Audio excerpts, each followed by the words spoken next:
நாளைக்கு வேணால் பொதுக்குழுவை கூட்ட சொல்லுங்கள், கட்சி நிர்வாகெல்லாம் என்கிட்ட தான் இருக்காங்க அப்படின்னு அவர் ஆதாரப்பூர்வமாக நிரூபிக்கிற மாதிரி ஒரு ப்ரூஃப் மீடியா பின்னாடி பண்ணிவிட்டு தேர்தல் ஆணையம் பாமகவோட தலைவராக அன்புமணி ராமதாஸை ஏற்றுக்கொள்ளும். உண்மையில் கடுப்பில் இருக்கிறாரு, தடுக்கவும் முடியல. அவரோட முடிவுகள் தவறாக இருக்குன்னு அவரை எச்சரித்தாலும் அவர் கேட்க மாட்டேங்கிறாரு. மறுபடியும் நாளைக்கு நம்ம கண்ணு முன்னாடியே நம்ம உருவாக்குனதை ஒன்றும் இல்லாமல் சாம்பலாக்கிடுவாரோ அப்படிங்கிற பயம் ராமதாஸ் அவர்களை போட்டு உழுக்குது. ராமதாஸை டம்மி செய்துவிட்டு அன்புமணி ராமதாஸ் பாமகவை கைப்பற்றி விடுவாரோ என்ற பயம் ராமதாஸுக்கு வந்துவிட்டது. பாமக முக்கியம்னு ஸ்டாலின் முடிவு பண்ணதுக்கப்புறம் விசிகாவுக்காக பாமக நம்ம இதுவே திமுகவோட இருந்தால் இன்றைக்கி நம்மளுடைய நிலை என்ன அப்படிங்கிற மாதிரியான சில விஷயங்கள் கொடுக்க போக அதை ராமதாஸுக்கு தெரிய வரப்போக அவர் நாளைக்கு ஆதரவு மனநிலையை மாற்றி திமுகவுடன் ஒட்ட விரும்புகிறார். நீங்கள் வேறு கட்சிகளுக்கு மாறிக்கிட்டே இருக்கிறீங்க, அதான் மாற்றம். முன்னேற்றம் யாருக்கு அப்படின்னா அன்புமணிக்கும் ராமதாஸுக்கும் மட்டும் முன்னேற்றம். புதிய சிந்தனை நேயர்களுக்கு வணக்கம். இன்று நம்மோடு இணைந்திருக்கும் சிறப்பு விருந்தினர் திருச்சி சூர்யா அவர்கள். சார் வணக்கம், எப்படி இருக்கீங்க? நல்லா இருக்கு. பாமக என்னதான் சார் நடக்குது? ஒரு பக்கம் பார்த்தீங்கன்னா அப்பா அம்மா இங்கே சண்டை, அதுவும் மேடையிலே நடக்குது. இஷ்டம் இல்லைன்னா வெளில போ அப்படின்னு சொல்லி அந்தளவுக்கு பேசுகிறாரு. திரும்ப இந்த சித்திரை முழு நிலவு மாநாடு ஒன்று நடந்துச்சு, அதுலேயும் பார்த்தீங்கன்னா ஓப்பனாக அடிக்கிறாரு. நீ 4 ஃபோனில் நான் இன்னும் 4 ஃபோனோட வச்சுக்க, இப்போ ஒன்றும் பண்ண முடியாது அப்படின்லாம் ஓப்பனாக அடிக்கிறாரு. அப்படியே சண்டை போட்டு இங்கிட்ட ஒரு பக்கம் வந்தால் நீச்சலில் வந்து பெல்ட் இதை அடிச்சிட்டு இருக்காரு. இப்போ பெல்ட் அடிக்கிறாரு, ஆக்டிவாக புல்லட் ஓட்டுறாரு, என்னென்னமோ பண்ணுறாரு. எப்படி பார்க்குறீங்க? இல்லை, ஆக்சுவலாக விஷயம் என்ன அப்படின்னாங்க, அன்புமணியோடைய முடிவுகளுக்கு ராமதாஸ் ஒத்துழைத்தார். ஆனால் இதனால் கிடைச்ச என்ன வெற்றி ஆச்சு இல்லை அப்படின்னு பார்த்தீங்க அப்படின்னா கட்சியோடைய அவமானமும் கட்சியோடைய அடையாளத்தை சீர்குலைக்கும் வகையில் தான் போய் அமைஞ்சிருக்கு. அன்புமணி ராமதாஸ் தன்னுடைய சமூக மக்கள் அதிகமாக வாழக்கூடிய தருமபுரியில் படுதோல்வி அடைகிறார். அடுத்த தேர்தலில் குடும்பத்தோடு போய் ஓட்டு கேட்டாங்க. இல்லை, அடுத்த தேர்தலில் நாளைக்கு திரும்பி அன்புமணி நின்று தோத்துட்டு நல்லா இருக்காது அப்படின்னு சொல்லி மனைவியை நிறுத்துறாரு. மறுபடியும் மனைவியும் தோக்குறாங்க. 10 பாராளுமன்ற தொகுதிகளில் வேட்பாளர் போடுறீங்க, உங்கள் சமூக மக்கள் அதிகமாக இருக்கிற இடத்துல மட்டும் 10 இடத்துலையும் டெபாசிட் இழக்கிறீங்க.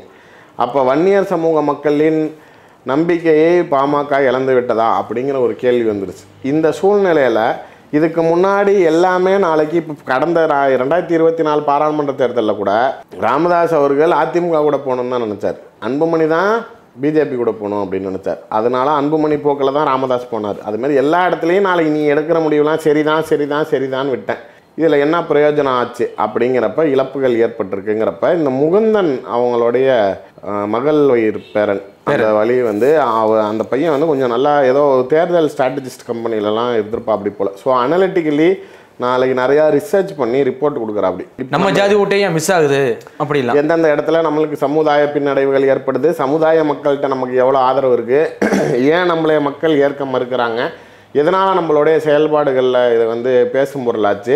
நம்ம இதுவே திமுகவோட இருந்தால் இன்றைக்கி நம்மளுடைய நிலை என்ன, அதிமுக பக்கத்து போகாமல் அப்படிங்கிற மாதிரியான சில விஷயங்கள் கொடுக்க போக அதை ராமதாஸுக்கு தெரிய வரப்போக அவர் நாளைக்கு ஆதரவு மனநிலையை மாற்றி திமுகவுடன் ஒட்ட விரும்புகிறார்.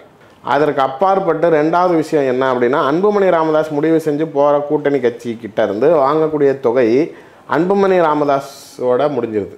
அதாவது அவர் குடும்பம், அவர் மகன் ராமதாஸுக்குன்னு இல்லை, ராமதாஸுக்கும் போகிறதில்ல, ராமதாஸோடைய மகள்களுக்கும் போகிறதில்ல. ஆனால் ராமதாஸ் முடிவு செய்யக்கூடிய கூட்டணியில் மகள்களுக்கும் போகும் மகனுக்கும் பங்கு போகுங்கிறதுனால தான் இனிமேட்டு நான் தான் முடிவெடுப்பேன். ஆக்சுவலாக பார்ட்டிஷன் பிரச்சனை தான், பணம் அமௌண்ட்டு பிரச்சனை தான், யாருக்கு மக்கள் பிரச்சனை ஒன்றும் கிடையாது. அவர் வாங்கினா அவர் மட்டும் எடுத்துக்கிறாரு, மகள்களுக்கு போக மாட்டேங்குது. இந்த கட்சியை வச்சு தானே குடும்பம் இயங்குதுங்கிறப்ப நாளைக்கு மகள்களுக்கு உண்டானதை செய்யணுங்கிறதுக்காக ராமதாஸ் எடுக்கிறாரு. அதே மாதிரி கட்சி வந்து நாளுக்கு நாள் நாளைக்கு பேர் கெட்டுட்டு போகுது, நாளைக்கு கட்சியோடைய பலம் வந்து குறைஞ்சிக்கிட்டே போகுது. அது தவறான முடிவுகள்னால நடக்குது அப்படிங்கிறத போக இதே தான் நீங்கள் சொன்னது, முகுந்தனை நாளைக்கு பொறுப்பு இளைஞரணி தலைவராக கொண்டுட்டு வந்தப்போ கூட நாளைக்கு உனக்கு உதவியாக தான் நான் கொண்டுட்டு வரேன், உனக்கு நான் நல்லதை தான் செய்கிறேன் அப்படின்னு அப்பயும் மைக்கில் சொன்னார். அன்புமணி ராமதாஸுக்கு புத்தி இல்லாமல் நடந்துக்கிற, நாளைக்கு ஒரு நல்ல விவரம் தெரிஞ்ச பையன், அவன் எல்லாம் தகவலையும் சொல்கிறான், அவனை நீ கூட வச்சுக்க, உன் நல்லதுக்கு தான் அவனை கூட்டிகிட்டு வந்து விட்றேன், நான் எவ்வளோ நாளைக்கு இருக்க போகிறேன், நாளைக்கு உனக்கு நல்ல யோசனைகளுக்கு ஆள் வேணாமா அப்படிங்கிறாரு. அப்போ யோசனை சரியா இல்லை, அவருடைய முடிவுகள் சரியா இல்லை, அதனால ஒரு நல்ல யோசனைக்கு ஒரு ஆளை கூட வச்சுக்க அப்படின்னு நாளைக்கு அவர் சொல்றது தான் நாளைக்கு பார்வையாக இருக்குது. ஆனால் இவர் வந்து என்ன சொல்கிறார், அன்புமணி என்ன சொல்கிறாருன்னா, இப்போ வந்தவெல்லாம் நீ வந்து பொறுப்பு கொடுக்குற, உனக்கு என்ன தெரியும் அப்படின்னு தான் கேட்குறாரு. இல்லை, அதுதான் நாளைக்கு அவங்க கட்சியில் இருக்கிறவங்களே நிறைய பேர் கேட்குறாங்களே. இப்போ இதே மாதிரி தானே நாளைக்கு ராமதாஸ் வந்து அன்புமணியை தலைவர்னு கை காட்டினாரு. அப்போ நாளைக்கு அன்புமணியை வந்து இளைஞரணி தலைவர்னு இதே ராமதாஸ் தானே கை காட்டினாரு. அப்போல்லாம் நாளைக்கு மற்ற கட்சிக்காரவங்க அமைதியாக இருந்து கேட்டுக்கிட்டோம்ல. இப்போ ராமதாஸ் ஏன் பொங்குறாரு அப்படின்னு தானே நாளைக்கு எல்லாருமே கேள்வி கேட்குறாங்க. அவங்கள பொறுத்த வரைக்கும் சார், நான் இன்னொன்று சொல்லணுன்னா, அவங்களோடைய பெரும்பான்மை சமூகத்தை இன்றைக்கும் பார்த்தீங்கன்னா அவங்க இந்த சித்திரை நிலை மாநாடு நீங்கள் சொல்கிறதுமே அது கட்சியோடைய மாநாடாக இந்த க்ரௌடை நீங்கள் காட்டியிருந்தீங்க அப்படின்னா அது வேற. நீங்கள் அது ஜாதி சங்க மாநாடு. அப்போ நாளைக்கு நீங்கள் ஜாதி சங்க தலைவராக தான் பார்க்கப்படுறீங்கன்னு நாளைக்கு சொன்னால் சண்டைக்கு வராங்க. நாங்கள் எல்லா மக்களுக்கும் உண்டான அரசியல் கட்சிங்கிறாங்க. ஆனால் நீங்கள் வன்னியர் குல பெருமையை பேசுகிறீங்க, வன்னியர் குல கொடியை ஏற்றுறீங்க, வன்னியர் சமூக பாட்டை போடுறீங்க, ஜாதி சங்க மாநாடுங்கிறீங்க.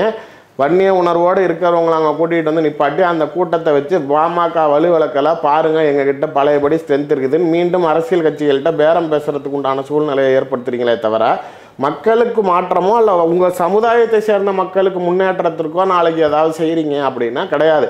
நீங்கள் வேறு கட்சிகளுக்கு மாறிக்கிட்டே இருக்கிறீங்க. அதான் மாற்றம். முன்னேற்றம் யாருக்கு அப்படின்னா அன்புமணிக்கும் ராமதாஸுக்கும் மட்டும் முன்னேற்றம். மாற்றம், முன்னேற்றம், அன்புமணிங்கிற இப்போ தாண்டி மூதனு போகுது அந்த முன்னேற்றம். மாற்றம் இருக்கணும். அதான் திமுகவுக்கு போனோம். அந்த முன்னேற்றம் அப்போ தான் நாளைக்கு முகுந்தனுக்கு வரும். திமுகவுக்கு போனால் அதாவது நடுவில் கொஞ்சம் பேச்சுவார்த்தைகள் நடந்துச்சுன்னு சொன்னாங்க. பட் இப்போ ஏதோ திமுக வந்து அந்த பாயிண்ட்டு விட்டுட்டாங்க. பேச்சுவார்த்தை செட் ஆகலன்னு நினைக்கிறேன். துரைமுருகனும் ஜெகத்ரட்சகனும் தான் அதை பேசிக்கிட்டு இருந்திருக்காங்க. அது ஏதோ உடன்படலைன்னு நினைக்கிறேன். முதலமைச்சர் வந்து வேணாம், அவங்க எங்கே போகணுமோ போட்டோம், நம்ம கூட வேணாம் அப்படின்னு சொல்லி அந்த பாயிண்ட்டை க்ளோஸ் பண்ணிட்டார். விசிகாவே போதும் நம்ம கூட. அவர் விசிகாவை கன்சிடர் பண்ணுற மாதிரி தெரியல. அதாவது பாமக முக்கியம்னு ஸ்டாலின் முடிவு பண்ணதுக்கப்புறம் விசிகாவுக்காக பாமக வேணான்னு சொல்லலை. அவர் தனிப்பட்ட முறையிலே பாமகவோட ஏதோ உடன்பாடு ஏற்படலை, அதனால அவர் வேணாம் அப்படிங்கிறார்.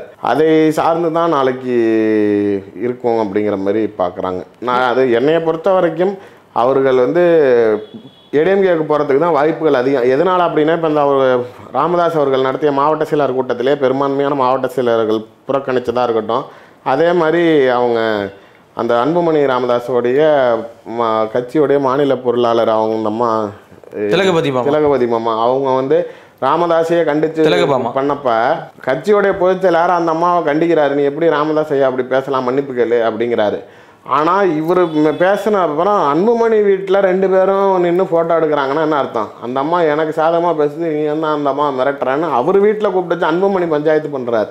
டெல்லி பிஜேபி பொறுத்த வரைக்கும் டெல்லியோடைய முடிவு என்ன அப்படின்னா, அன்புமணி ராமதாஸ் நம்மகிட்ட வரதுக்கு தயாராக இருக்கார்ல, அப்போ விடுங்க பார்த்துக்கலாம், நாளைக்கு வேணால் பொதுக்குழுவை கூட்ட சொல்லுங்கள், கட்சி நிர்வாகெல்லாம் என்கிட்ட தான் இருக்காங்க அப்படின்னு அவர் ஆதாரப்பூர்வமாக நிரூபிக்கிற மாதிரி ஒரு ப்ரூஃப் மீடியா பின்னாடி பண்ணிவிட்டு தேர்தல் ஆணையம் பாமகவோட தலைவராக அன்புமணி ராமதாஸை ஏற்றுக்கொள்ளும், அதுக்கப்புறம் நம்ம அதுக்கேற்ற மாதிரி மூவ் பண்ணிக்குவோம் அப்படின்னு டெல்லி ரெடியாக இருக்குது. ஸோ அதனால தான் அப்பா சரண்டர் ஆகுறாருன்னு நினைக்கிறேன்.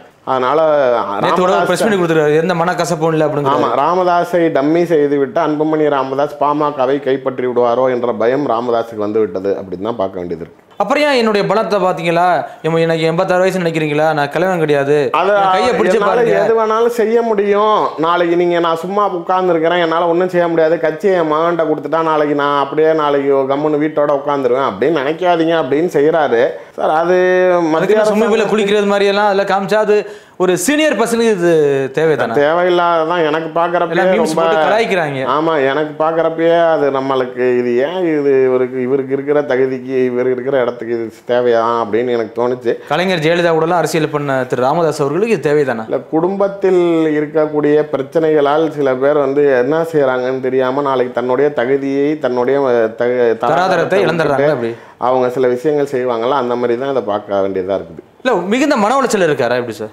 கண்டிப்பாக அது இருக்க தானங்க செய்யும். அதாவது அவரை பொறுத்த வரைக்கும் நாளைக்கு வந்து மன உளைச்சலுங்கிறதுக்கு அப்பாற்பட்டு இவர் உண்மையிலேயே ஆரம்ப காலத்திலிருந்து உழைச்சி இந்த கட்சியை வளர்த்துருக்காரு. தான் கண்ணு முன்னாடியே தான் மகன் தவறான முடிவுகள் எடுத்து கட்சியை அழிக்கிறாரு அப்படிங்கிற ஒரு வைத்தறிச்சல்ங்கிறது சொல்லலாம். உண்மையிலே கடுப்பில் இருக்கிறாரு, தடுக்கவும் முடியல.